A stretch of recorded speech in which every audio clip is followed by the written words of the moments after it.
live on YouTube, folks.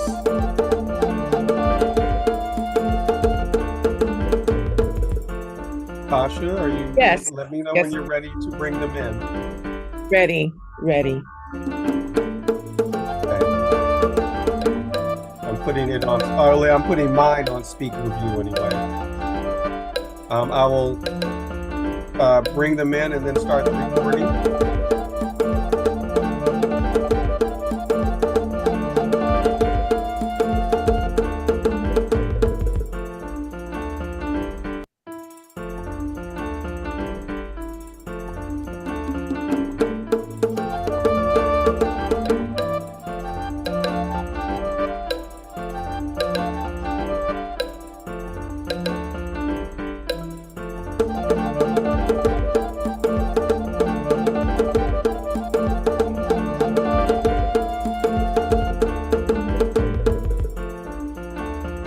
I don't see me though.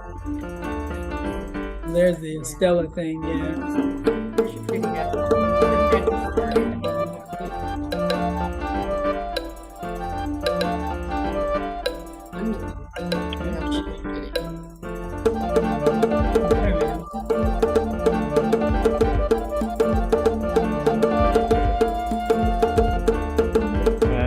Hey. Oh, How's it going? Yeah, we Good to just see gotta you. change the name. great. We're all kind of pulling it together and it's all Right. good. We can go back to the first slide for a second. Yusuf, let's go back to the first. And fabulous music. Okay. Well, yeah, welcome everybody to Art in the World We Want, our intergenerational conversation with Yeah, they're trying to get my name changed. We're dealing with Stella Holmes. It'll happen. Okay, Ojini.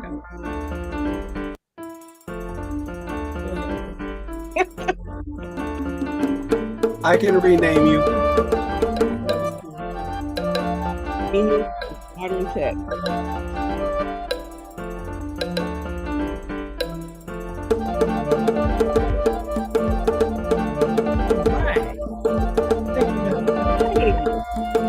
Are we aptly named? Yes, we are. We are ourselves. We have become ourselves. Yes, okay.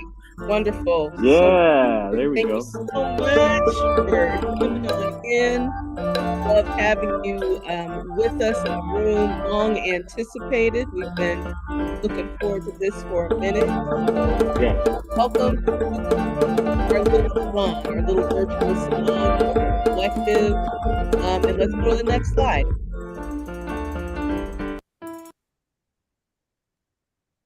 And we always begin with acknowledging that we are, as people living in the LA Basin, living on the unceded territories of Tongva people. We share a map. We change our images with this, but we are currently in the mode of sharing a map of the original place names of some of the villages of what was called Tovangar, right? Pre-Spanish, long pre, for most practical historical purposes, immigration of African descended people into the area.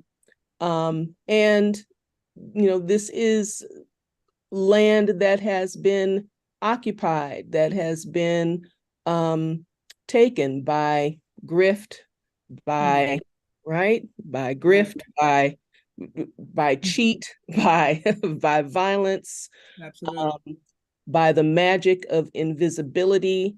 The peoples of the world imagine that our indigenous brothers and sisters are no longer there, have been, that the European campaign of extermination was successful. And it is not, okay? It has not been successful.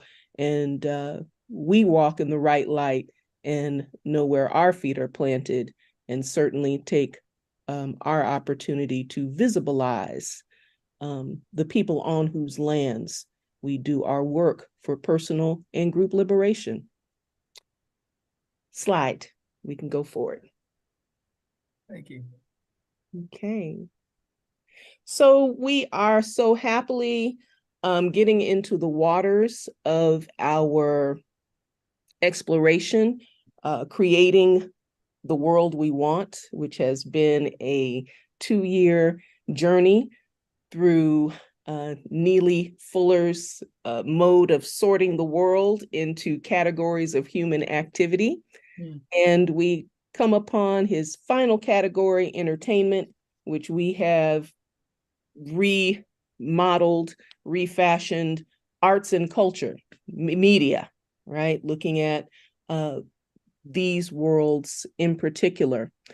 And we want to explore, right, as people taking back our liberation in so many ways, in every conceivable way, not the least of which, and perhaps for some, the most of which is reclaiming our knowledges, our understanding, our definitions of world life and humanity itself.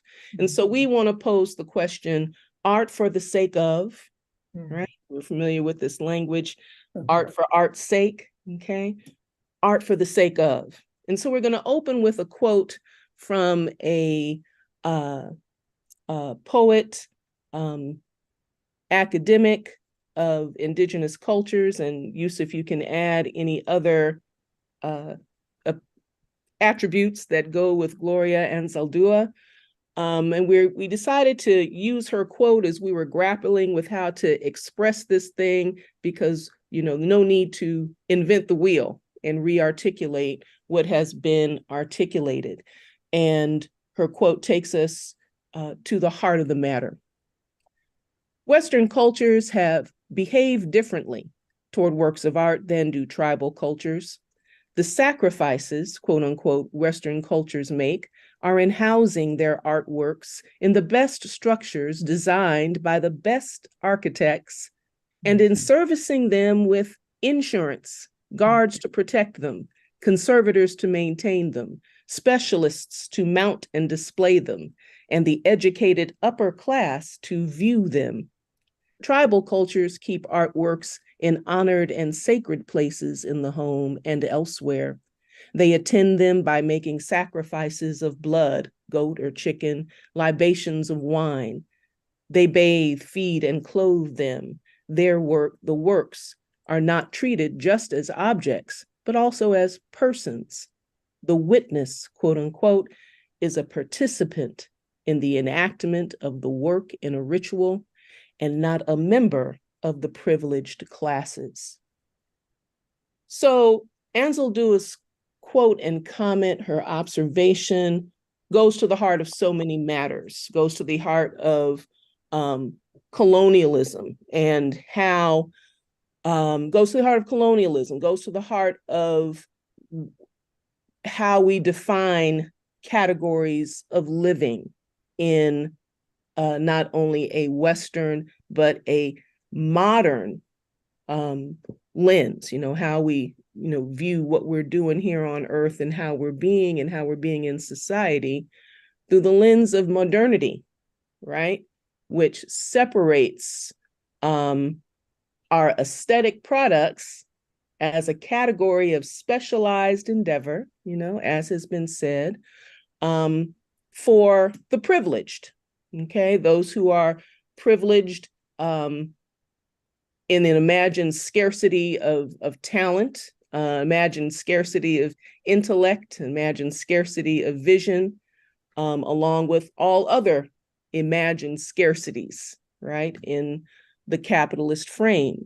And right, we have this thing where the production of art is some kind of exclusive territory. So we're interested, of course, in how we reclaim and reintegrate with artistic expression.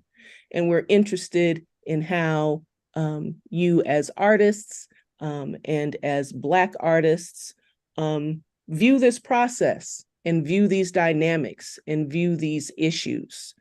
Okay, and so I'm going to go on and introduce you, and read your introductions, and then we'll get on to the discussion. From Mr. Charles Dickson. I make things, is what this master artist humbly says. Charles Dickson is a sculptor working in acrylic, wood, stone, and metal, a material artist credited with the invention of a plastic called Hispuff, and a photographer who has created a process called photo alchemy. He was born in Watts in 1947 and has lived in Compton, California for the last 50-odd years, and his public artwork spans decades and can be found throughout Southern California. An example we give, Wishing on a Star, a 10-foot futuristic sculpture of repurposed materials, proudly anchors the front of the California African American Museum in Los Angeles. Excuse that typo, the iconic. But so much clearly this was going in that direction because Mr. Dickson's work has become iconic. Dickson's skills were not academically trained or otherwise educated, though he has been called upon to lecture at schools like Otis College of Art and Design. Dickson is a legend in the California Black arts movement and is one of the few artists from the movement still living today. Some call him genius.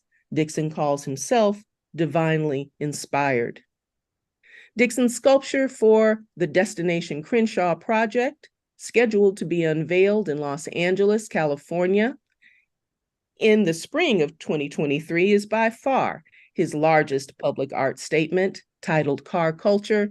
It stands more than 20 feet high and has fiber optic cables woven in the top. Works of Black female nudes. Can you scroll down for me a bit in that slide, Yusuf? You would actually have to go into the slide. Have we? Is that for me to do? There we go. Thank you. There we go. Oh, well, that revealed it. Okay. And it looks like I'm only going to have part of my slide, unfortunately. Works of Black female nudes, in particular, are his focus. I want Black women to see themselves. I want Black women, to see themselves in what I create.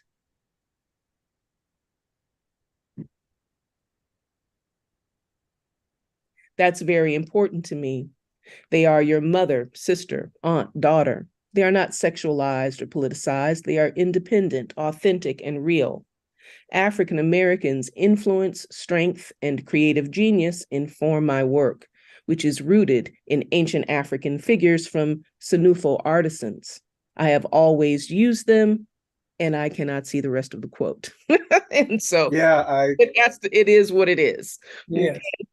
All right, thank you. And let me go on to the next intro. Gozie Ojini. My work intervenes in the tactile, sonic, and linguistic attributes of Black and American cultural production through sculpture and installation. I play with the social and emotional meanings embedded in material through careful gestures evoking feelings of fragmentation, multiplicity, and vulnerability associated with being a young Black American. As an LA native, I'm drawn to the tradition of assemblage, which was a critical part of African American aesthetic culture in the 1960s through 80s in Los Angeles. Like those artists, I'm interested in the rehabilitation or reordering of discredited values, of the defunct, refuse, and obsolete. Gozie Ojini is an artist working primarily in sculpture and installation. His works employ careful gestures with found objects and ready-mades to explore ideas about disembodied labor, non-performance, and the alignment of object and subject. He's based in Los Angeles and has recently been accepted to the Yale School of Art as his 2025 sculpture MFA candidate. Okay, and so out of all of that rich introduction, of course, we are so pleased to be digging into this conversation with you all today. And I think I want to start by posing the question of source. Okay, I'm going to call it a question of source, right? The process of sourcing your visions, the process of sourcing your ideas, the process, right? Describe and talk about the, what is that transition from the inside to the outside? Okay, what is that modality that the West can be so uncomfortable with validating or recognizing? And so we end up with all these conversations about what is the role of art and what is its function and what's this art thing they've created. Okay, but please talk about source. Talk about source and intent with what you work with and create. Mr. Dickson, why don't you start us off? Thank you. Source. Well, basically, I was always inspired and driven to the materials. I was exposed to art as a young man. I was 5 years old and watched someone work with a penknife and realized that material could be manipulated.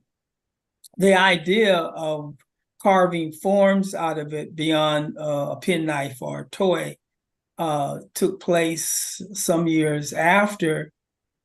And mine was based on what I didn't see. And what I didn't see was us.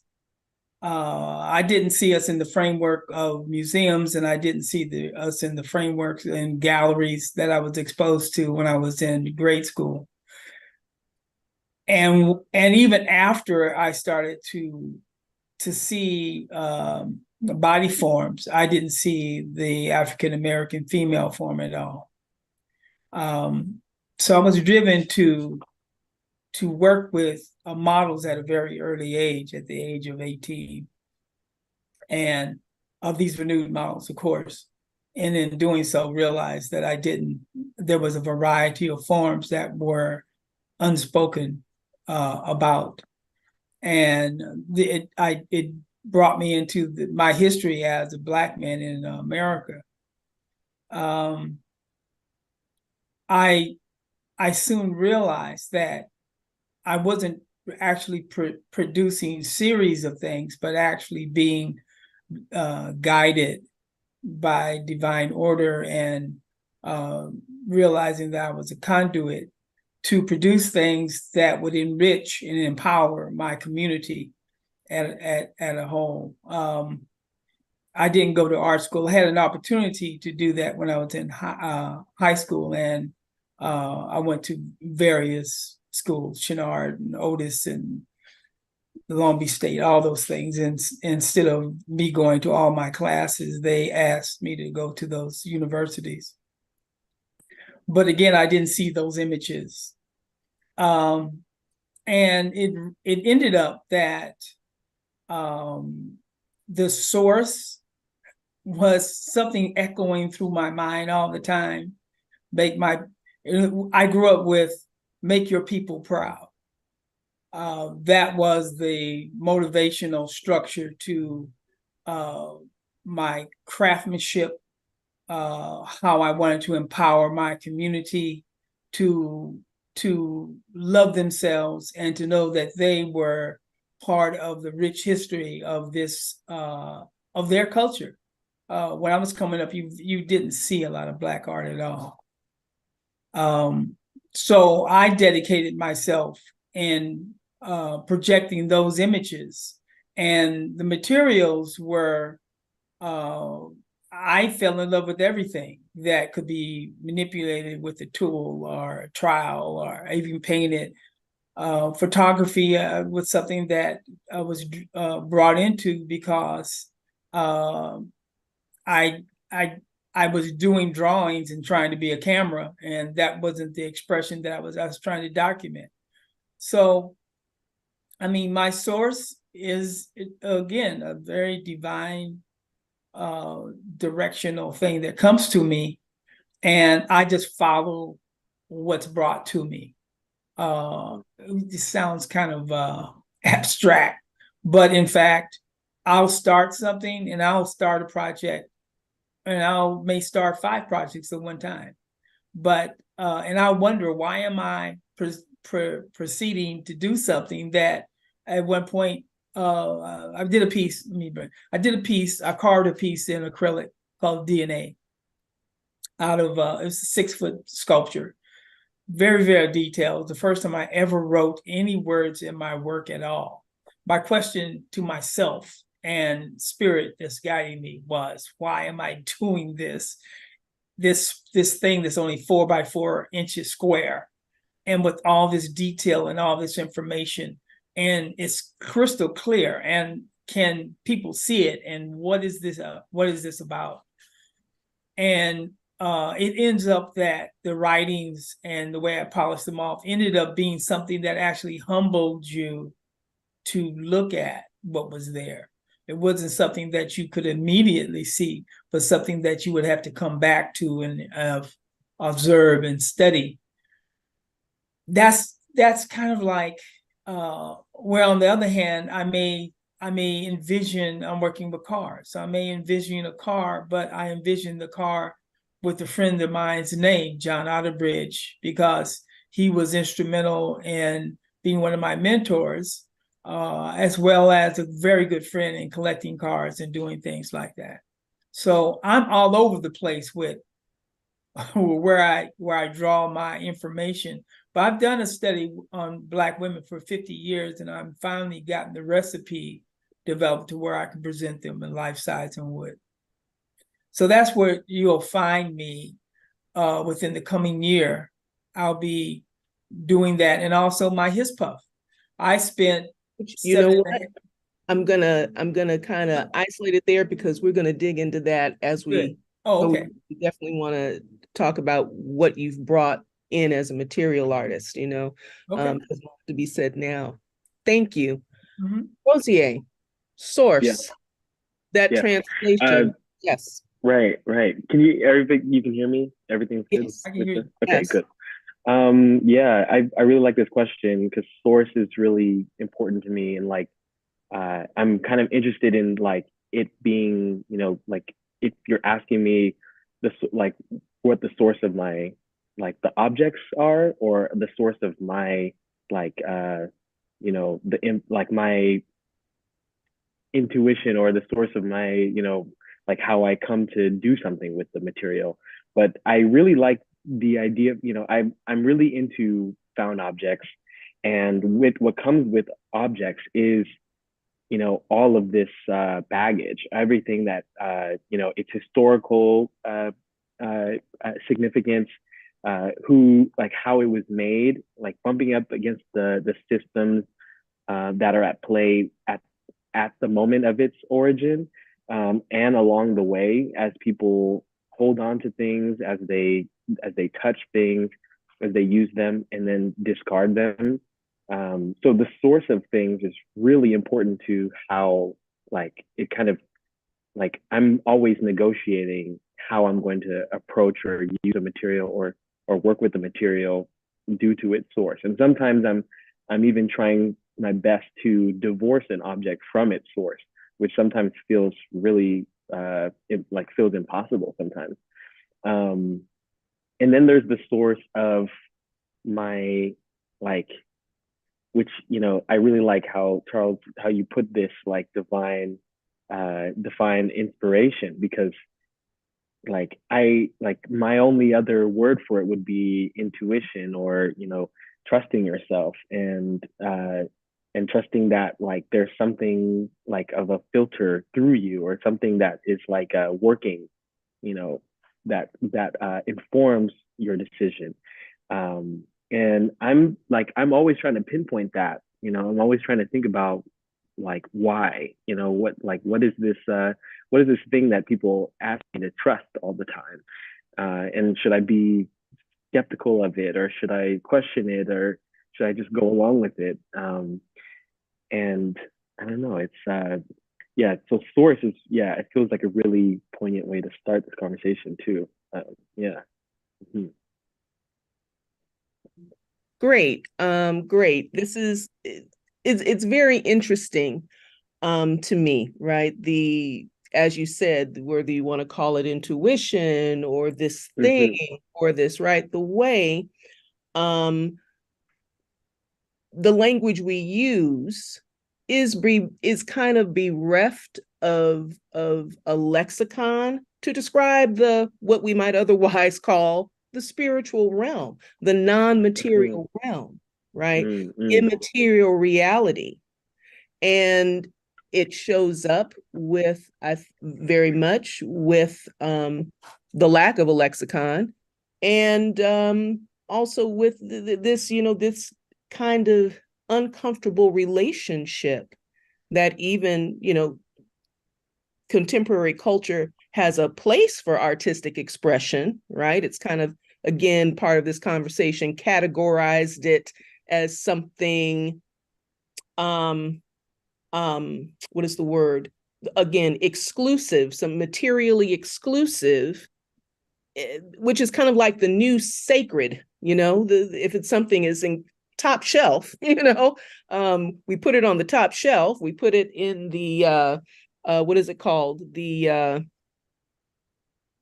private collection, these kinds of, all of these notions of ownership, expense. This is the language that that is available to, right, exalt work of this kind. You get me? You get where I'm kind of going with this, right? Where in without reference to other language, right? It's not talked about in terms of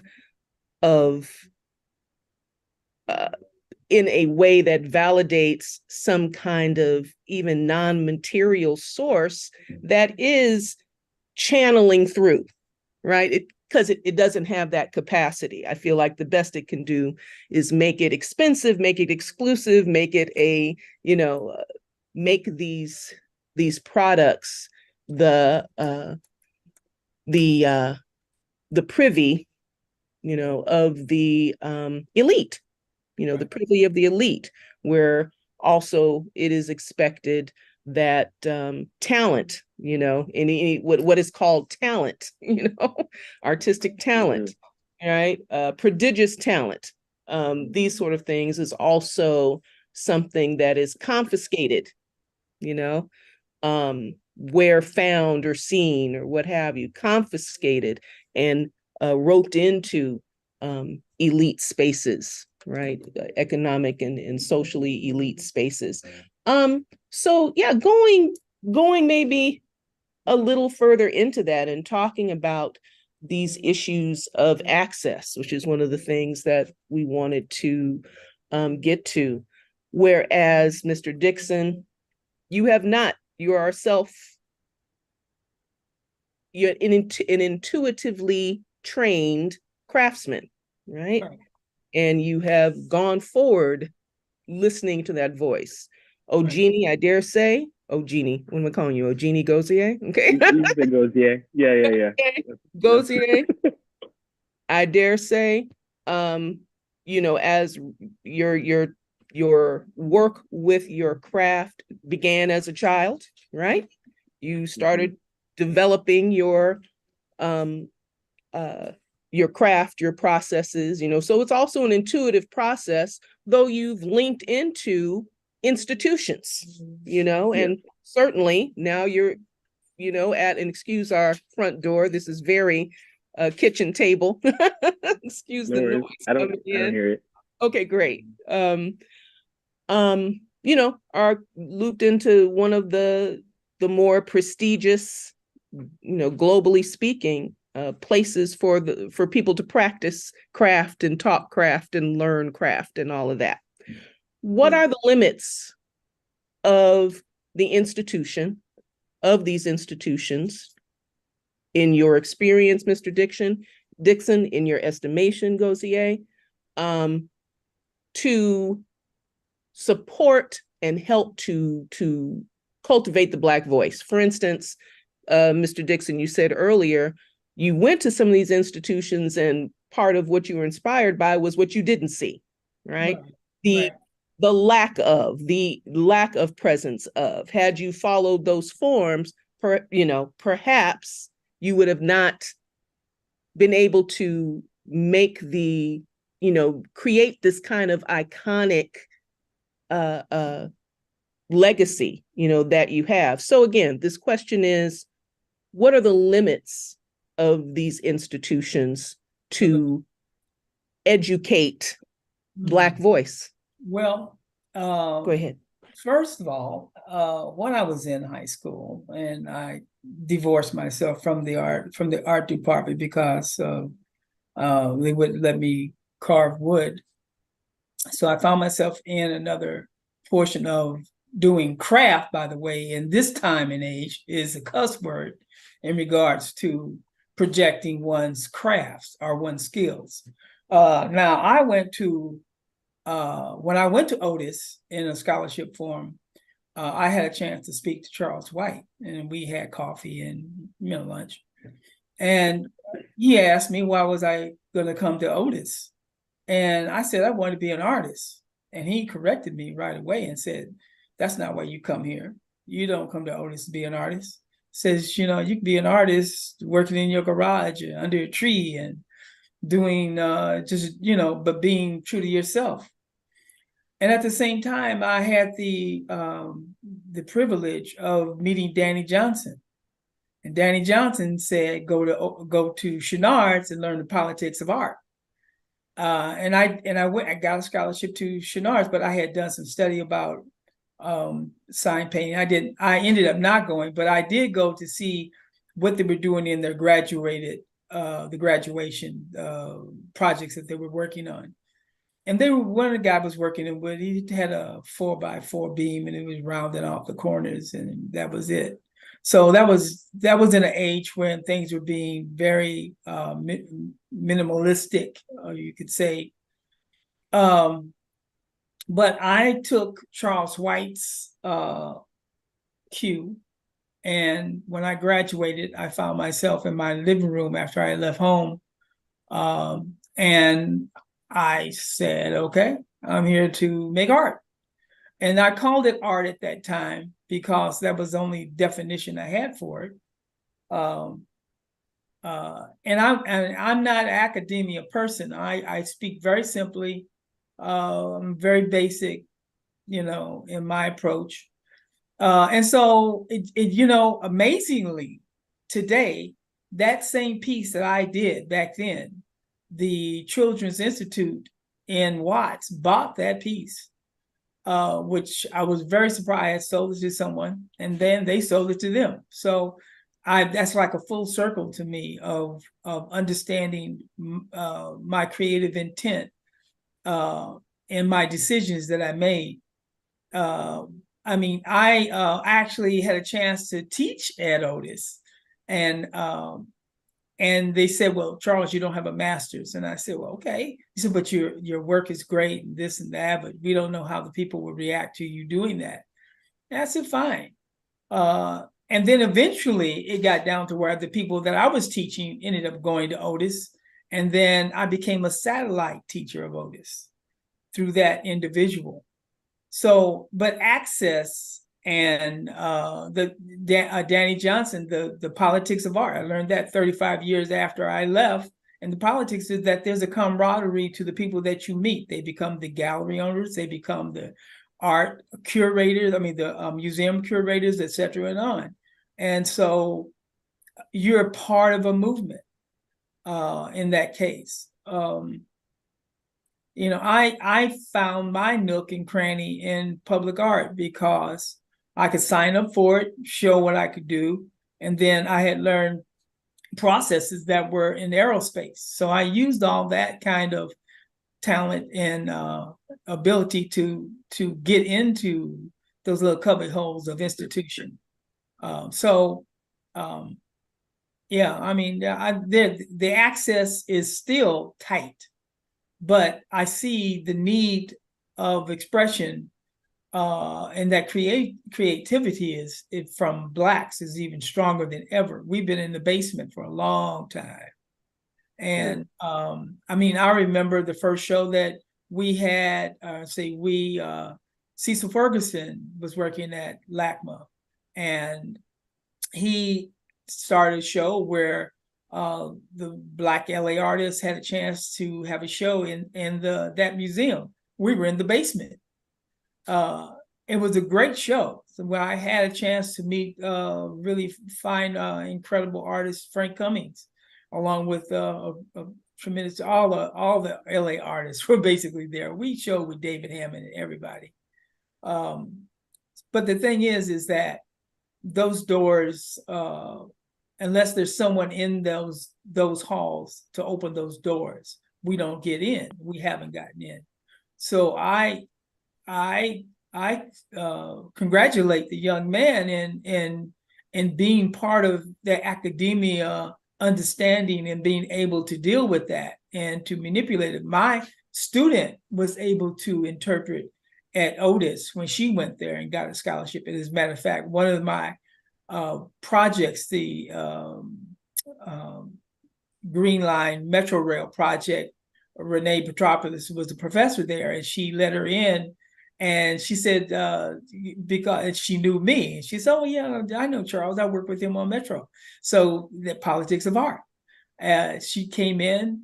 They said, well, the students said, "Well, I'm not going to do any making unless Mr. Dickson assists me to do it." So she says, "No problem. You can work out of his studio." And we wanted him to lecture here, and it went on. So I became a satellite of Otis. But I mean, that is in fact the politics of art. And how we're not breaking down doors. We're just kind of seeping underneath them. Yeah. Interesting image there. Gozie, Yeah. same question. Yeah. Yeah. So, I mean, when I think back, like my academic career has been plagued by tokenism, like, and, I would say that like the academic, like, there's this scarcity of Black people, and it like produces a very particular effect, I would say. It like you have to, like, I think W.E. Du Bois talks about this double consciousness where you're thinking about, you want to be yourself, but you're also thinking about how you're being perceived by another.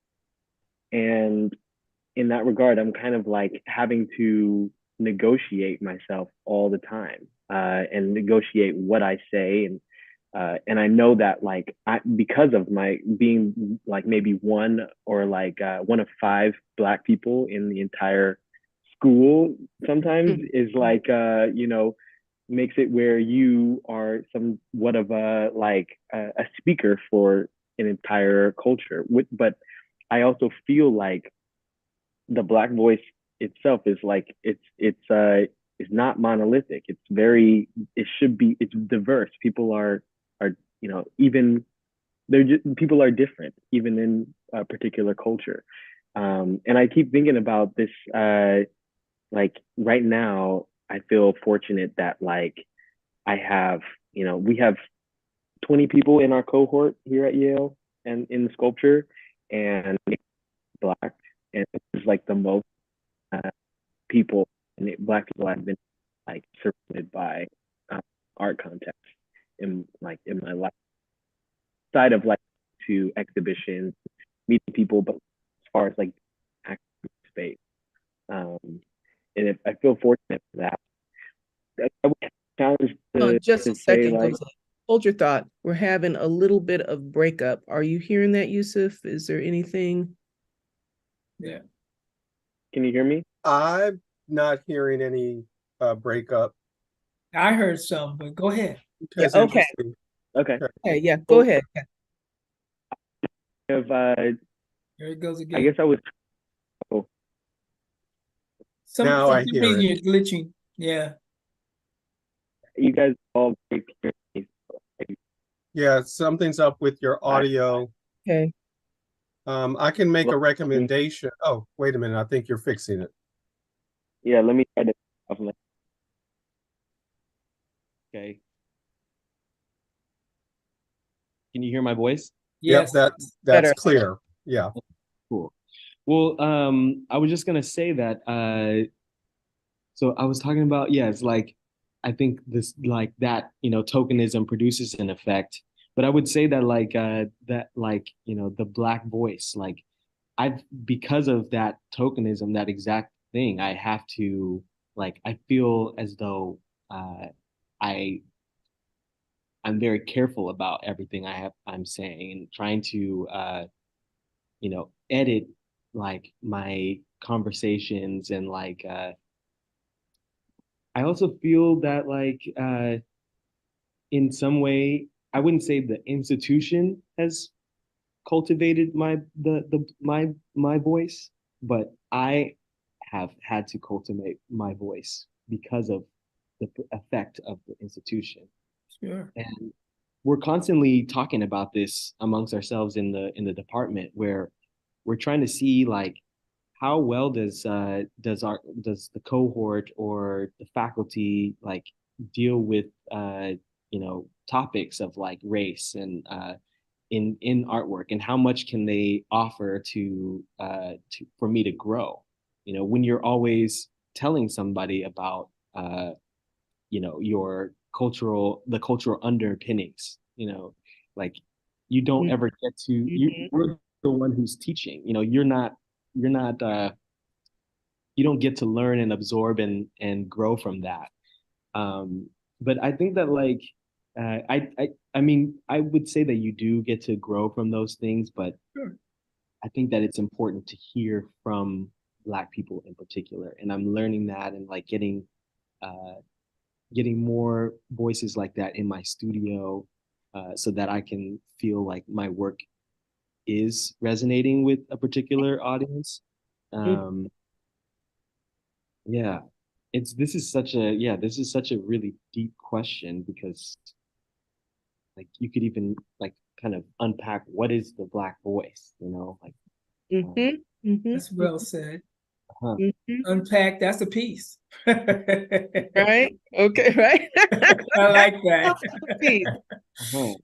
I Yeah. think about it in relationship to like the forms that we're making. Like when I think about figuration versus non-figuration, and thinking about uh, if I'm working in this way that's like deconstructing something or approaching something uh, in this really careful, uh, ordered way, like like that feels like that feels like maybe an academic situation has, you know, maybe encouraged me to do something like that. But I think it's for me, it's like trying to, uh, I'm trying to understand, unpack, like I'm trying to complicate some of these ideas, and I think that is a result of, you know, and I think that is like inherently attached to my Black voice, this kind of effort to to to understand things, to compare things, to get to the heart of things. Yeah. Very interesting. This the thing is very much an intergenerational effect, right? When Mr. Dickson, you speak of going into even the institutions, which you eventually rejected, so this is not where I need to work. But you carried into the institution, as you said, this the thing that you grew up with, that you are going, a consciousness that you are going to make a mark, going to make a represent, right? Black people, Black presence, Black what have you, right? Right. With this kind of from within a common value system, a shared understanding, you right. And when we spoke actually with our first guest, filmmaker Frank Dawson, he spoke of that being such a driving force in going into these institutions, right, that are, reserved for white elites, in that, integration era and what have you, and going with this, mission and this kind of sense of, okay, we're here to show and prove. Whereas we in the transitional integration time, hello, and post-integration, right? All these different kinds of things have affected Black community as such. And there is a sense of, I don't necessarily want to call it a lack or a loss. It's a new stage, but that we are in a place where I'm not sure we can say we have a common value system. And it's something that folks talk about in a lot of spaces. Whereas we formerly had, a sense of common Blackness, and knew what that meant, and moreover knew what it meant in terms of our social and political interactions. Now it's, kind of a little bit vague, and maybe that's, part of what you're expressing, Gozie, that kind of, that's really very situational, and if you did have a message or a theme that you were carrying, as you were, going forward into whichever institutions, UCLA is, not as exclusive as Yale, but perhaps at the time you went, that was a different politic. When I went, there was still an affirmative action piece. There was Black presence on campus. Maybe by the time you got there, that had reversed it. That's really interesting. I mean, affirmative action, they've like I think that's been repealed from yeah. So like now with admissions, they're not considering your race, or like when you or at least that button, that check mark on your application is not there anymore. But they are still considering, your history and your, where you're coming from. But I also think that it's really interesting, this sort of appetite for Black bodies in these academic spaces and places like spaces of leadership in museums, galleries, and it feels like a kind of virtue signaling that is not necessarily getting at it doesn't necessarily care for those bodies that they want to have in those spaces. It's like maybe you will get a position at a place, or like you feel that you as a Black person, you feel a kind of quota of like the amount of people so people look like they care about diversity and inclusion. But once you're actually included, what steps are you taking to make sure that that people are comfortable, that people are cared for, people are welcomed? It just it feels like after the fact, like there's a lack, but there's like this hunger for like we need to look like we're doing the work because it's 2023. And I don't know, that in a way that is kind of like echoed in that preliminary question that I was like giving, like where I do see the value of the visibility of like Black bodies. Like I think it's really important. Like I think Carrie James Marshall's show was really transformative in people's thought about like the inclusion of Black bodies or like Black portraiture in institutional spaces and museums and like collections. But I think that like people will like inevitably take advantage of like something that like has at its heart like something really true and really amazing, and it gets integrated into a system that like that is hungry for profit, hungry for more visitors to a museum, or profit. And that's what I'm more skeptical of, because like the thing that's happening, like Black people, Black artists being championed. That's amazing. I think that's beautiful. Mhm, mhm. I think that like what happens after the effect of it, of people realizing that trend and wanting to also follow, like it reminds me of the black squares on Instagram. Mhm. We lost you. Oh, We lost you, Gozie.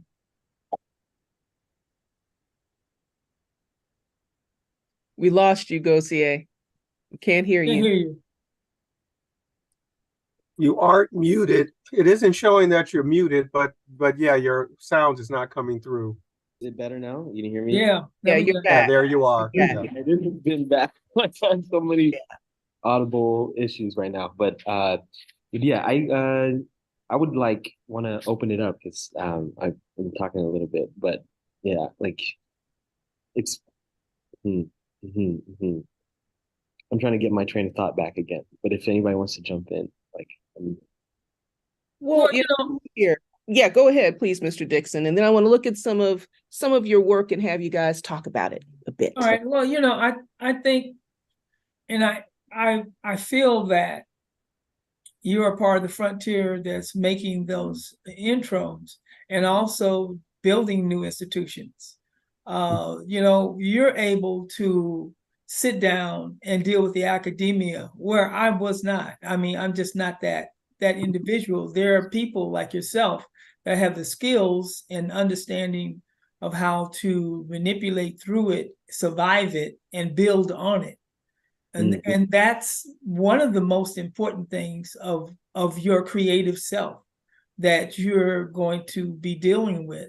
So that whole dialogue with having that conversation with other people that need to hear that conversation, because like you say, it's like you're talking two languages, and your directness sometimes it's like, oh, it's offensive because they don't want to hear the truth of it. But the truth of it is, like, I'm not able to just be me, so I have to be me and something else around you. Yeah. So, and that was part of what happened to my student going to Otis. She was extremely intelligent. She could digest all their information and kick it back at them. They didn't like that, and then even in the process of carving wood, you're making too much noise. Yeah, Interesting. I mean, so, and what's the purpose of carving that? You're making all that noise. What is, so the whole creative process is lost in this voice of demanding that you fit into a particular cubbyhole that has existed forever. Yes. That now they want to, and I don't want to get into but I wanted to say that we are on the tip of something that's very, very dynamically special for us as a culture. And we are starved for our image. We are starved for people like yourself to come back to the community and educate. Not just be a teacher, but to also educate we don't have to always see a Black face to understand our creativity, but we can see the intent of our creative self in what you do, and know that everyone has a creative self and everyone needs to express that possibility. That's why we're here. And I'm glad you said that. It's a great, it takes us to one of the things that we wanted to talk about as we talk about access, as we talk about arts education. And, because in this artificial scarcity, and I'm going to come back and name the they, okay? The they is colonialism. The they is white supremacy. The they, and something else that is very rich in dialogue these days is the facility with which those dynamics are named. It's not just an abstract white man, but there is a facility and a fluidity with language and talking about how white supremacy and the dynamics of colonialism and capitalism translate into our real everyday lived experiences. When I hear you speak, Gozie, about your experience, and I'm like, yeah, that it would be natural that an institution that is, designed and developed to promote white supremacy, world domination, and what have you, is a pivotal institution in that work, would not have a place for an African descendant, for any colonialized person, any person intended to be a part of the, you know what I'm saying? So that I think it's fine to name that struggle without, and that antagonism, without it being a artificial or superficial, quote unquote, pseudo racist antagonism. There is a they, There is a they. there is, and there are alien institutions and alienation, and so even, there's a place in which I say, they don't necessarily, these facilities have resources, they have time, they literally have space. Yeah. We don't have the leisurely place of, say, a village life and abundant and the abundance of the resources in the land. And we're sitting up and we're making our ceremonial pieces, or we're sitting up inventing writing, or we're sitting up doing, this very organic process of being a human being, but needs time. Yeah. What's happening in our communities? People are not only don't see themselves, are in a cultural frame that does not see, Black folk, anything that is having to do with expressions of what anything higher. And it's hard not to talk in all these abstracts, but it's not for Black folk, which is embedded in the culture, right? I think, and please correct me if I'm wrong, Yusuf, I neither am I an academic, but I think it's Aristotle that says, in society, there's a head and there's a body, right? There's the brain and there's the brawn. And there are, some things, everything is not meant for everybody, and everybody doesn't have the capacity. And we have an opposite aspiration. We have an opposing aspiration, an opposing experience, that democratizes spirituality, democratizes and puts in the hands of everyone, this ability to create, this ability to make. It's everyday experience, it's everyday language. I wonder if, these institutions, how much they can authentically, support your growth, or our growths as Black artists, the growth of Black makers. And then I join you, Mr. Dickson, in saying, there is perhaps an agenda to the extent possible, to to deconstruct those institutions, because they have to be deconstructed. Well, if I may say, the institution itself is developing its new structures, so that when you go to those institutions, you come out preconceived of how they want you to function in it. It's a functioning system that, if it's upgraded, you're educated to being in the upgraded system. Part of that system too is that the people that are upgrading you are using their ego to destroy your creativity, to bring in theirs, so that you match what you need to be in that system. So it's just like when I do public art, I realize that I'm doing this collaboration with other individuals, but I must always remember to go to do something that's personal in my studio, even if it's only a little tiny something, to keep me in contact with my true creative self. So in that sense, I actually experienced a disconnect, and I say that to all the artists that deal with public art, or any other kind of institutional situation. You have to have that. With me, there's my private collaboration and a job. I mean, if someone wants me to do a Mickey Mouse, I'll do Mickey Mouse. There's a price for Mickey Mouse. That doesn't make me a commercial artist, but that keeps my power in my own pocket. So, yeah. Absolutely. And if we can now just take a look at some of these things that have been created. We're going Mr. Dickson to one of your public art pieces and the Sanufo mask. And I That's actually not one of mine.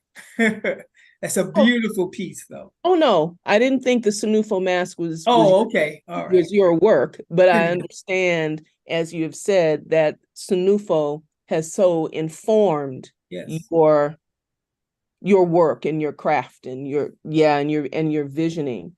And then the as many of your incredible works that could be drawn from this Arboretum piece really drew me, because clearly it's carved out of the living the living wood, the living tree, and there is something there that evokes a return to this. It speaks to all of these returns, all of these integrations, you know, with the natural world, etc. So please talk about, why don't we talk about Sanufo and your connection with Sanufo? My connection, it's interesting because I fell in love with the Sanufo image maybe 40 or 50 years ago. And I had no idea of the true significance of that form. I just thought that it was so willowy and so abstractly beautiful. And it actually matched some of the figures that I was actually working with, some of the Black women. And I thought it was, so it came into full focus when I got the commission to do Destination Crenshaw. And they said they wanted something tall, something that would denote cultural understanding. So the Sanufo figure came up. I didn't understand how significant it was in relationship to its use in spiritual ritualism, and how certain people actually use that image. You know, but I thought it was interesting to bring about the ancient into the present. And then of recent, I've changed from the top of that sculpture from the presence to the future, which takes in crystal and going back to nature and finding, because they're developing different engines from the crystal of the earth itself, plasma jets and such, or which will be flying with things like that. So, but wood is one of those things that keeps us grounded, keeps me grounded. And the piece I'm looking at next to it is made from a piece of monkey pod tree that fell down in the forget the name of the place right now. It's anyway, there was a LA Arboretum was where this piece fell, and it was just part of a larger, that was just a limb, and it was part of a tree that was 6.5 feet in diameter. And so I felt I wanted to do something with that. Each of us was given a chunk of material to express. There's only one monkey pod tree left there now. But I mean, you know, and when I graduated from my high school, I went out to seek a job, and I showed them my art, and I was confronted with, well, we don't know anything about primitive art, you know. So, okay, cool, you know, and I never thought about it being primitive art. I just thought that's what I do. And now I don't even myself as an artist consider myself as a maker, because I'm not just doing these art objects to be on the do not touch list, but things that will just empower. Substance. He talked about something. Every material that we come in contact with has an energy, and we touch it, and we are inspired or to do something with it. Even packaging, we are influenced to buy the package that we see through it to see the object, but the material itself is drawing us to touch it, and it's reflecting our image in it. It's doing all kinds of things. that make us want to possess it of a sort. It's hard to throw away for me. So I've integrated it into my work. So there's nothing, I mean, I have separated things that I do collect and some certain things that I think that someone else will collect. But and then African art, you know, when I start carving acrylic, it was because African art was what came out as the originality of wood carving in, how can I say, wood carvings came from Africa, and they started to sell them on the market in America. And people would say to me, well, why should I buy your work? And I can get original wood carving from Africa. Well, then I started carving acrylic. And when I start carving acrylic, I mean, who's doing that? But I was enabled to do that. I was able to do that because I was very sickly, and I had to wear a respirator to work, period, on wood or acrylic. So it put me in another place. But nevertheless, everything that I touch, you know, even the acrylic pieces, when I chip off a piece with one of my chisels, I save it because it's the only way you can get it, that shire.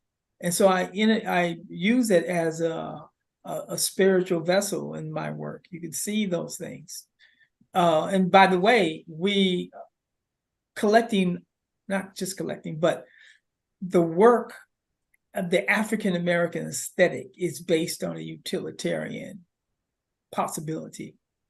We just don't buy something because we want to set it up in our house, but we do buy it if you can make a jar out of it, and the jar has our image on it, or that jar has those drinker symbols that give us meaning for our Kwanzaa celebration or something like that. So we're dealing with ritual, or it looks like my uncle or something like that, you know. Those are important things within the art. And then touching it is vital and vitally important. Wood and the stone and all those things are very, you know, you go to a museum, you can't touch it. It's put on that pedestal. And so are the artists. They're put on pedestals, and where in fact we are the cultural individuals that should have the spiritual contact with the people that we're trying to spiritually excite. So I mean, yeah, I can go on. Well, there's so much to say. There's so much to say. But before we go to the next piece to look at one of Gozie's pieces, can you tell us a little bit about is it HISPUF? Am I saying it correctly? Oh yeah, HISPUF. Photo alchemy. Oh, okay. HISPUF, high impact styrene plastic urethane foam core. It came about because I was invited to shows, but I was showing sculpture, and then they didn't have room for a pedestal. So I said, well, you know, so how can I get on the wall? I mean, the painter is one thing, but I'm a sculptor. So friends brought me some pieces of plastic that I studied for about a year. And then I studied how they were manipulated by heat. And then they also do vacuum forming, but I didn't like that ka-chunk possibility. So I spent 7.5 years of research and development. Pretty much my compadres said I lost my mind but I was able to take anything that's three-dimensional and stretch it across my work or across the body cast that I had done. And so I invented heat guns. When I say invented, I strapped them together, 4 heat guns together with a coffee can as a nozzle, and I color coded all the extension cords and all that stuff and put it on bungees. And I made this thing where I could swing it over my work and heat the thing and heat the plastic in the large sheets, and then jump on it with welding gloves and grab it, push it, and then get the details with sticks. So in a sense, that's it. So, but I did that for, like I said, 7.5 years. And then I upgraded to ABS plastic because the high impact plastic you can't put outside. But nevertheless, I waited because your authenticity of invention is not just sent off to Washington with a stamp of approval, but it's more or less you are documented. So I had documentations, and the time I did it, I'm in books and all kinds of things like that. And I did my own documentation as well. So you have to be written about to copyright, is what I'm trying to say. Mm-hmm. And so, but I consider that as my contribution to my culture. It's an African American invention on an artistic level. I haven't seen anyone do it, and if they say they did it, they can't prove it unless they make the tools. Right on, right on. Okay, and this is a great transition as Mr. Dickson, your focus has been on body, has been on the female body, and has been on an exaltation and an elevation of the African body. Mm-hmm. Yeah, you like to talk about disembodiment, and so I have on screen a piece called Save Your Breath. Can you talk to us about Save Your Breath and disembodiment? And yes, all of that. So yeah, this work, yeah.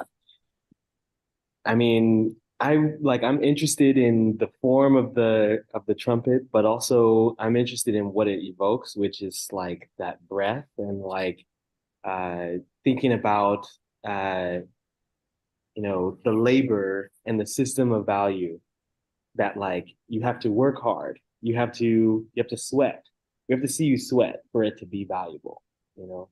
And like there's this I think this really incredible technique in jazz, which is like the circular breathing, where you are continuously breathing in and out at the same time, which is like like if you really try to do it, it's just like you would run out of breath. You would be really like it would just be really difficult to do. And I got fascinated by that idea of like trying to you're trying to for someone else's enjoyment. I think I would assume that people who play music, they also gain some kind of enjoyment from it for themselves. But the value in it up like in our society is that like it sounds good to us. It sounds like it's for the audience. And I kept thinking about that like idea of performing or like uh or this kind of labor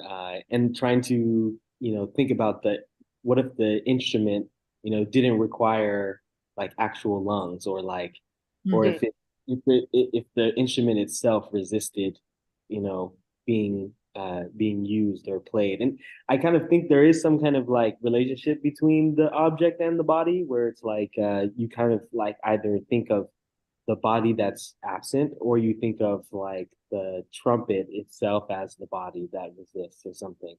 Um, but I've also worked with other, this one in particular has a propane tank, but I've worked with other like a tank of air that would be from a scuba diving tank. And I think that has its own kind of relationship to like being underwater, or like survival, this kind of lifeline. And also, I made this work also I think I was also trying not to be so explicit about this, but I wanted to um, it was a response to Eric Garner's final words, and thinking about like uh, you know, this life-saving force that is like is so crucial, and it like we can use it to labor over something, or to perform for someone, but we could also save it for ourselves, and like save it for us to speak or to not speak. Or it felt like this gesture of like working with an object that I like, that felt like had this like full circle kind of like system in it. And like it's been interesting how you know I can some of the objects were just complete loops, where there was no place for you to put your lips, or like or maybe it was completely open, so like there's no way to actually, you know, force air through it or something like that. Um, and it was just yeah, I don't know what else to say about Can I it. say something about that? Yes, of course, of course. I mean, I'm looking at your piece and I'm seeing you've taken that air, that breath, and you made it visible, which Mm-hmm, is which is I think a very powerful thing, because you've taken that what was unseen seen, mm-hmm, mm-hmm. going through the pipes, which, you know, your point as far as the um, what's being pushed through it Mm-hmm. has a physical form, Yeah. as well as this, you know, unspoken tone. It's a Mm-hmm. nice piece. I like that. Thank you. I appreciate you. Yeah, I went through a few different iterations with this work, and like I was happy that like they all seem to, you know, evoke this kind of like quality, that like, you know, some kind of contemplative quality to it, where you could kind of stare at it and think about it. um or like it was like, you know, there is some sound from it, like it's like a hissing Oh noise yeah. that comes from it, whether, you know, like uh even with this scuba diving tank, there was kind of, but like there was this people kind of like were wondering when it was gonna do something, when it was, what is it gonna sound like, or like, and I think, you know, letting it be in somebody's imagination was actually like, I think the best thing for it, because it allowed them to, you know, to, in a way, maybe be disappointed a little bit by like the fact that it wasn't going to like you know, do like the, you know, it's not gonna perform giant steps for you, or like do, it's not gonna do like yeah, so but like it's but that it like allowed you, it made you, it gave you pause, and it made you think like, why is this happening, or what is, like, what is this actually about? And I think like cutting through people's you know, like art, I think, you know, bringing up art for the sake of in the beginning was really great, because I think it relates here where like oftentimes it's also for entertainment, you know, like, and I don't think that that's what I'm trying to do. I think that that like kind of that also reflects a value system that like has been put on Black bodies, and I Mm. entertain, or to do labor, or to yeah, or to be exoticized, or be beautiful. These are like, I don't know, these are things that I'm always putting into question. Um, but yeah, this work was I really Yeah, like the idea of flame too, you know, and this idea that, you know, it becomes visible, like the breath becomes visible. I didn't really think about that at first. mhm. Really, I have a question. Uh did you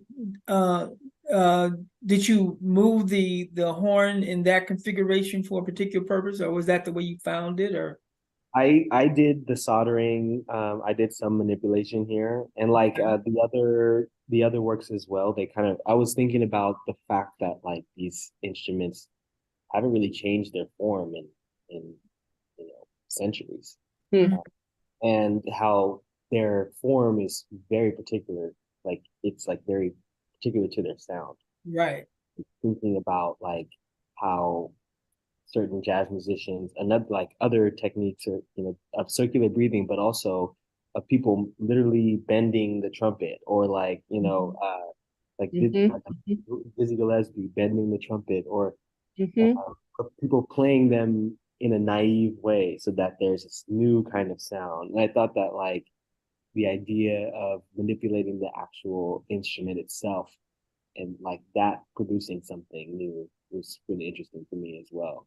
I'm just curious of Um, how many I people um say what? really had a protest to you even doing that to the horn. Mm, mm. I mean, you know, I've done some things with instruments, and I would get, why did you do that to that to that instrument? Yeah, You know, like I it was mean, broke, like, but I got it. You know. seriously, I mean, Interesting. that's a good thing. Like, I have these pianos in my studio right now, actually, that I've been working with, and like, you know, cutting them up, or like, you know, disassembling them, and some Like a people be harp. really sad about them, is it sad about that Mhm. aspect? And which is really like, I don't know, I don't understand why. I kind of get it, but I'm like, come on. But I think that has been like really something interesting to unpack as well. But I also wanted to I felt like I didn't get a chance to say something about your work. I really was thinking about the fact that like people wanted they questioned whether you like why buy a wooden piece from you if they could go to Africa and get one for Oh, much. yeah. I felt like that is baffling to me. Like like Mhm.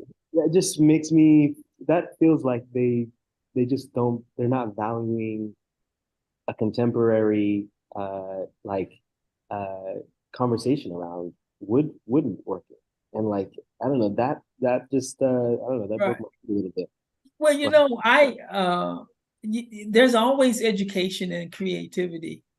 And mhm, even with the his puff and whatever, all those materials and things, people they take it for granted as what the material is, and we use it all the time and not realize that how creatively it could be handled.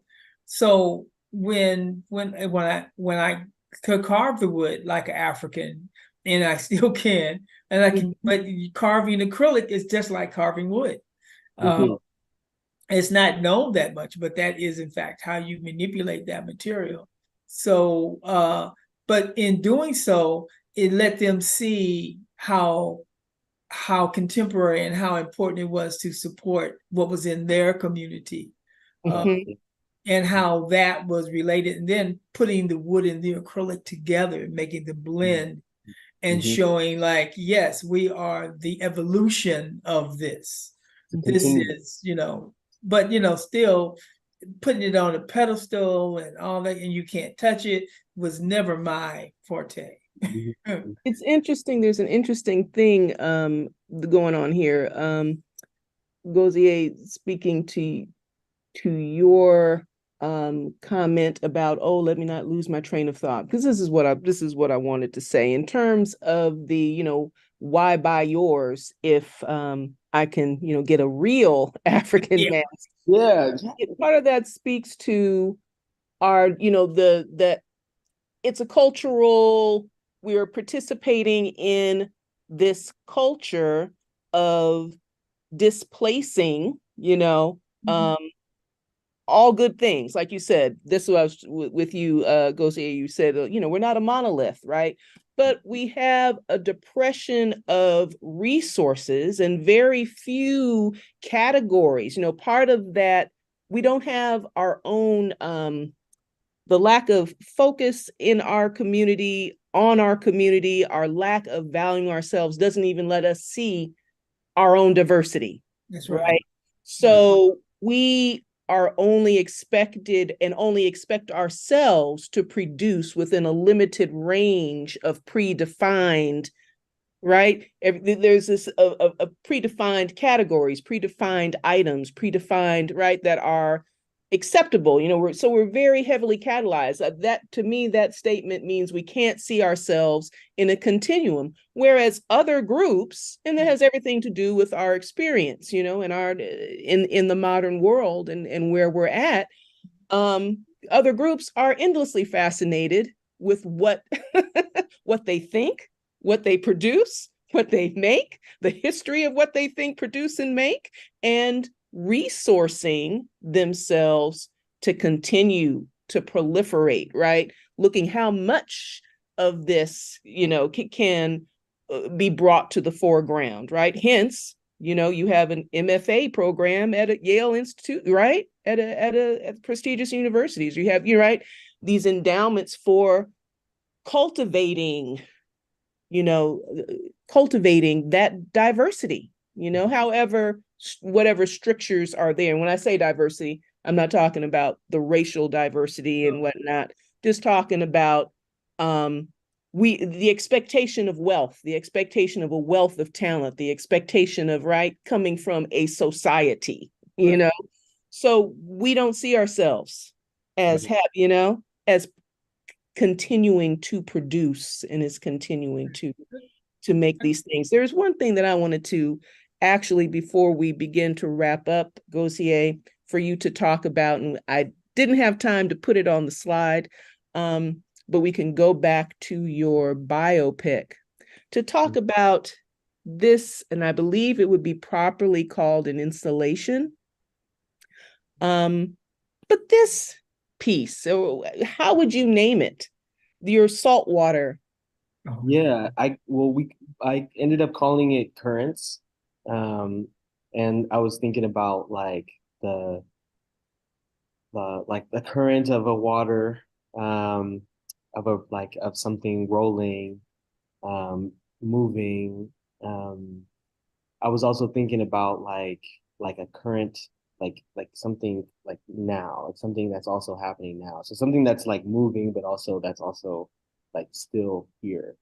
And like I don't think I mentioned, or like I think we haven't really talked about this work, but it was a performance. It's like the first performance I've ever done.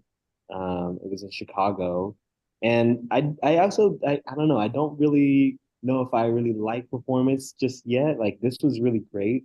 The process of like developing it was really amazing with the gallery 400 people.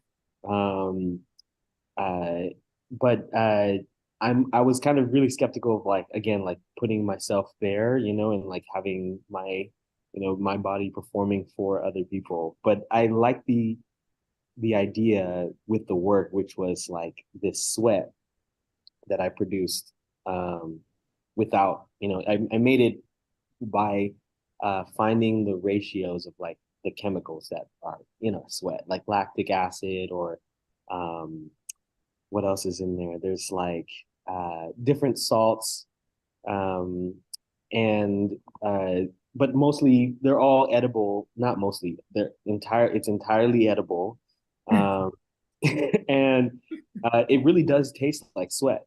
But the thing that was interesting is that it's like it doesn't come from a body. So like, is that really like some evidence of labor that doesn't have any like body excreted, and that felt like really interesting to me. And then also I had this other liquid which was ocean water, uh, that my friend brought from the East Coast to Chicago, driving, and like those two liquids, I ended up vibrating them with like subwoofers and making this kind of like you know pattern of like distorted pattern, with like projecting light onto a mirror through the water. Um, and then I at like with the end of the performance, I basically got these pipettes and like fed like a little drop of water to each of the audience members, which was really cool. And like seeing whether they would accept it or not, or like some people were like, I don't know, like what is that? He told me about this project before he left LA. We were supposed to. Yeah, I was yeah, wondering how they responded to your taste. yeah. Me and Charles had a conversation on the phone before, I think the day before I did the performance. Right. And yeah, it was amazing because like there were a lot of people that actually did take it. They like, I think maybe the format of a performance is like allows for people to like trust and like you're just gonna Trust. try it, Yeah. And like I think what was interesting is that like people couldn't tell whether they had the ocean water or the sweat, and that like these things kind of like taste the same, but like they both have so much to do with like it's Atlantic Ocean water. It's very specific. Like there's all these codes, and the conversation afterwards we had about like Christina Sharp's book In the Wake, and all these like ideas coming through felt like really powerful, and it was just like amazing to feel like I was like channeling all of this in Right. some way. Um, Again, feeling like some kind of filter or some kind of like mediator for all this this felt the information. connection of how naturally we are to nature, and how we are all connected.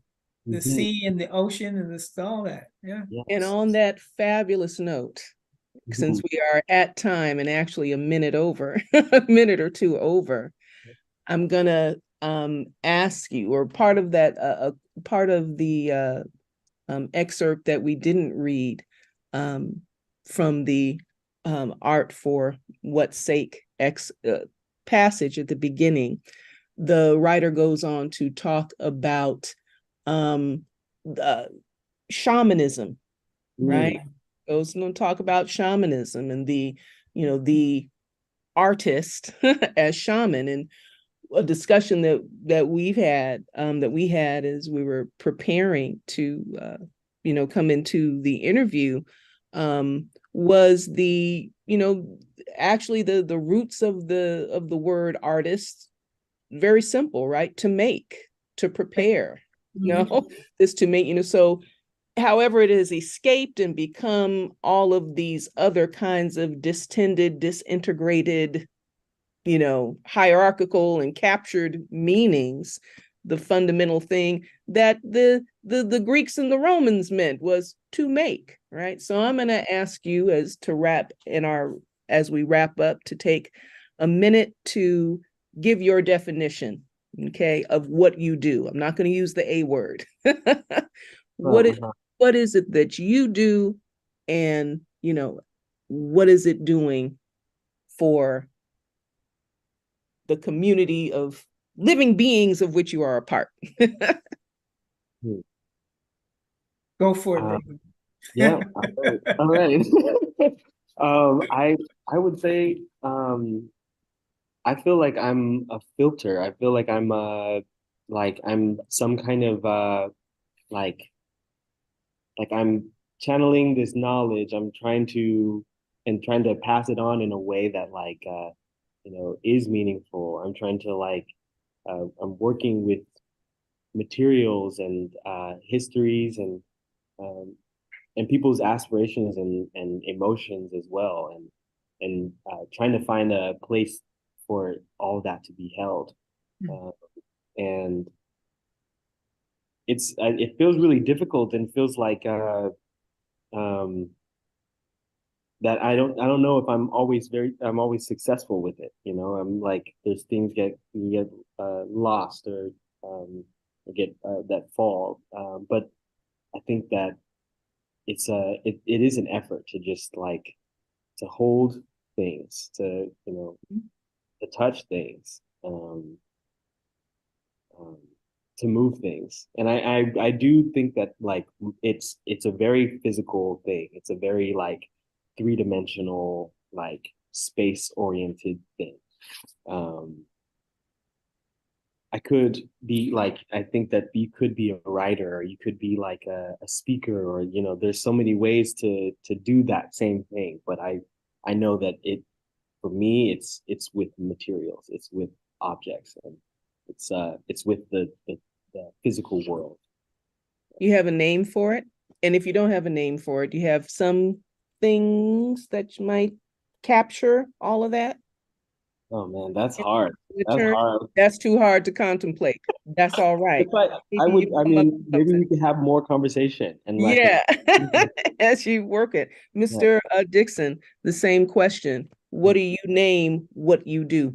Well, I have come to the conclusion that I'm a maker, Mhm. moreover an artist, because I get the satisfaction out of creating. These possibilities are in my head, and I get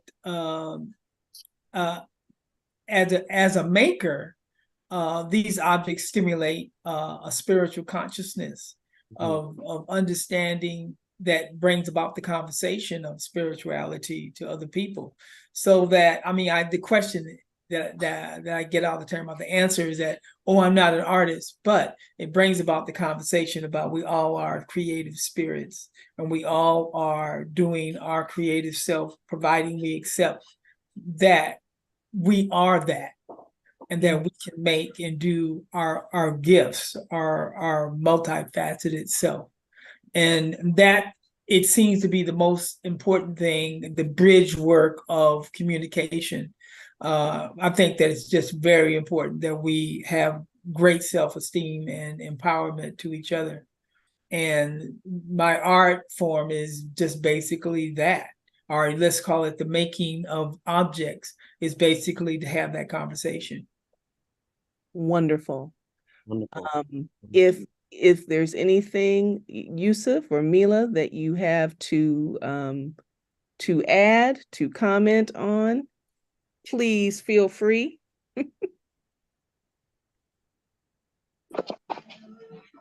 Hey everyone. Hey, I just wanted to say that this was great.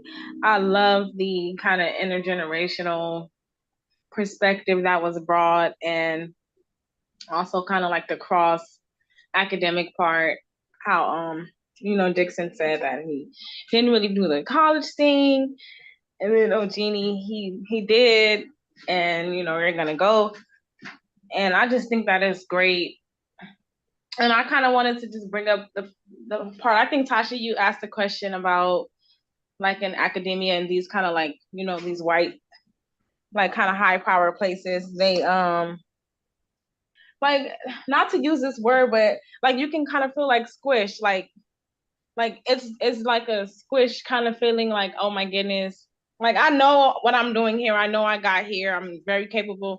Like Dickson said, his student was very intelligent and she could consume it and then spit it back out like it's nothing. But I was like thinking that, like, when I went to college, and Professor Duce, he was my English professor, and he basically inspired me to continue with English because that was what I was good at. I realized early on, like, okay, I'm struggling with math, I'm struggling with science, and I did well, but not well enough. It wasn't like natural to me like English was.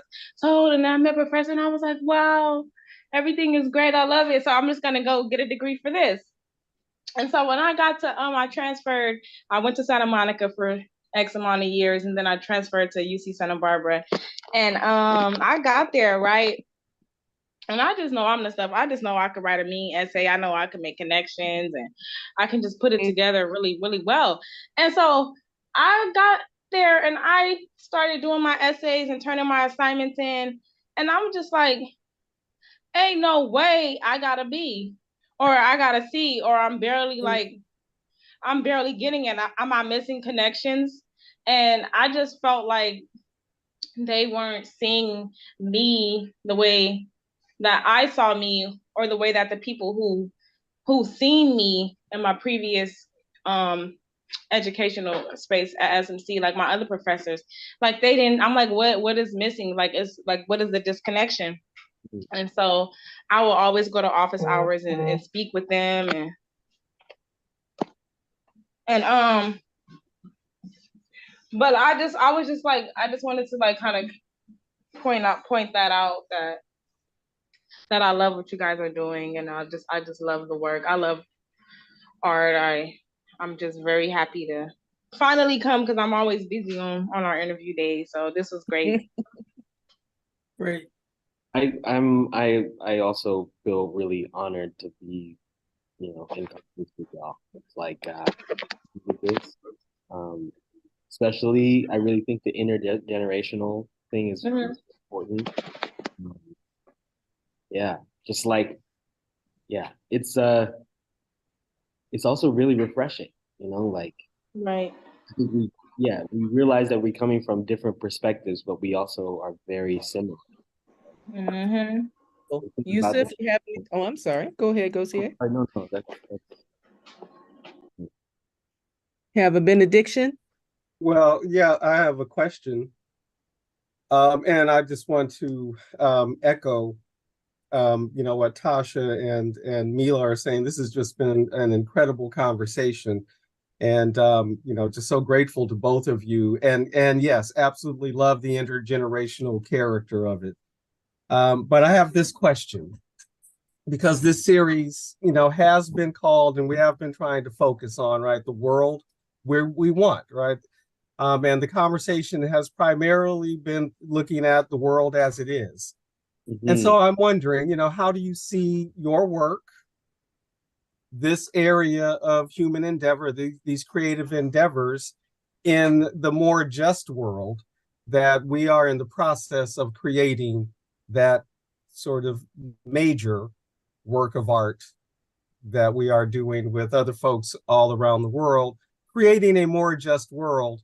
And I am not, or I should say, I'm quite optimistic about human possibilities, and that this really, this rapacious, in anti-life, inhuman, anti-planet system we live in is not going to be here forever. And in fact, we are it is in the process of changing now. So in this world, this more just world that is underway, how do you see these kinds of creative endeavors, this role of the maker, to use Charles's word, which I love that. How do y'all see what you do in that more just world, and even to get us there? Mhm. I mean, if I may, Go. all right, I wanted to talk about this earlier as well, because like this mention about the institution and that there is a they, and like I do agree that there is a they, but there's also like the institution is made out of us as well. Like there are people just like me and you that are here every day, and we have to negotiate it. We're also trying to make it better for ourselves and other people like us. Um, and I think that goes even beyond the work that we're doing, where it's just like, how do we be kind to each other? How do we like care for each other and see like and make sure that we're all like being treated as we want to be treated, like I think that those are things that you have to work on literally every day. And the like you said, the institution has all this time, has all this money and all this space, and I only have 2 years here, and I do have a studio here, but I like it's not anything compared to the resources that the institution at large has. Um, so you're it's like a constant negotiation every day to try to find and make a better world. And I think like within my work, I would say that like it's like like I think something fundamental about making art is that you're trying to create something that doesn't exist in the world right now. It's like it's even if I am using instruments that have already existed, I want to give people a perspective that they haven't seen before. Um, and so it's those subtle shifts and those subtle changes, like daily, and also just subtle shifts in a material. Those are those are real, way like efforts at affecting change, I think. Um, and I see it like I also see it in your work as well, Charles. Like it's, you know, giving people this different perspective of the female nude, giving them a different perspective of the inside of the wood, of the transition between wood to plastic. You're like, I think these are all you know, these efforts. But I don't know.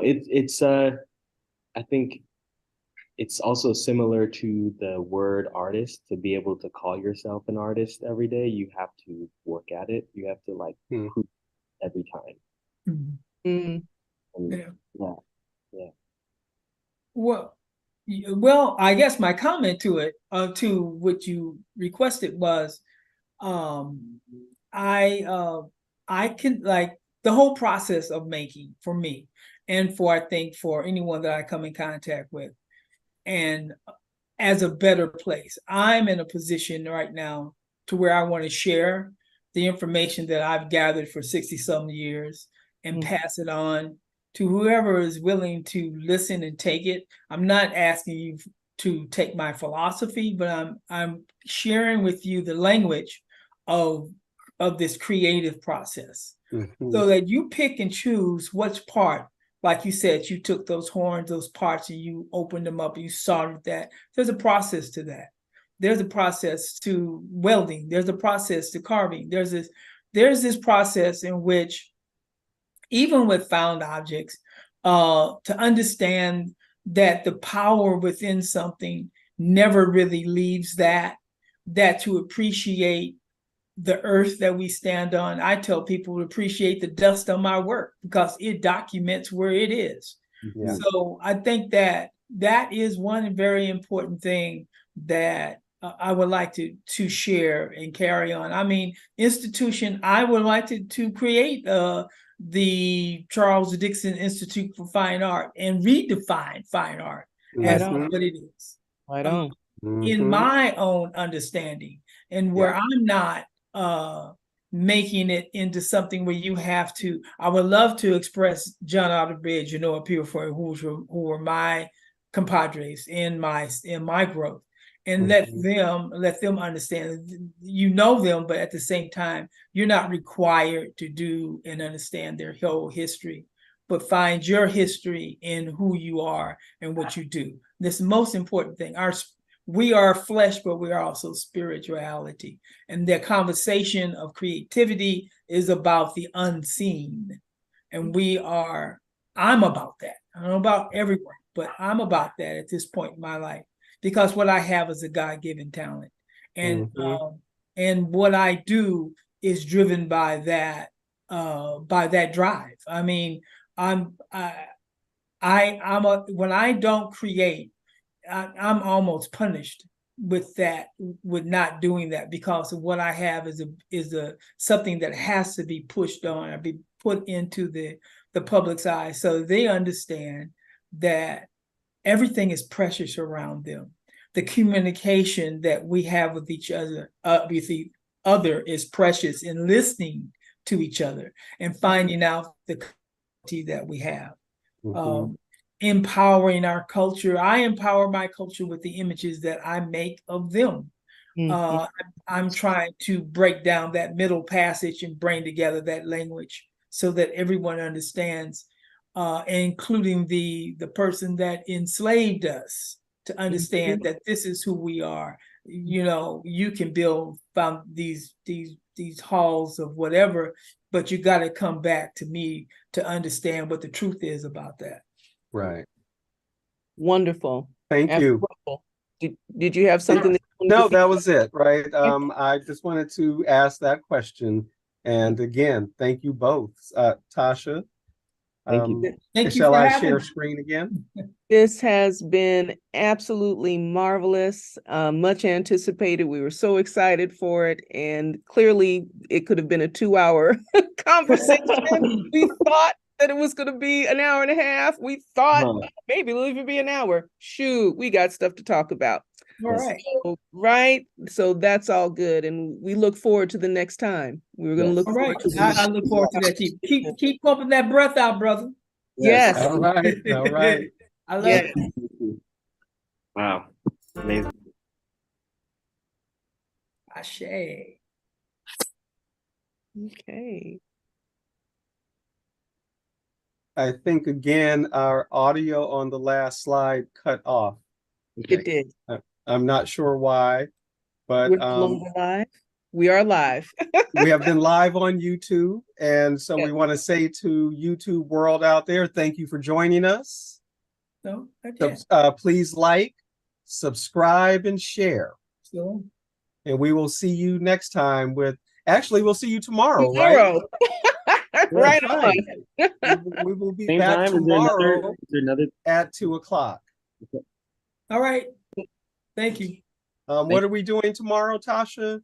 You talk. We're talking to CASLA veterans. Yes, the Performing Arts Society of Los Angeles, founded in 1966 and working in the performing arts from the mid-60s to the early 90s. So yes, we'll be talking to some veteran CASLA players tomorrow, 2 p.m.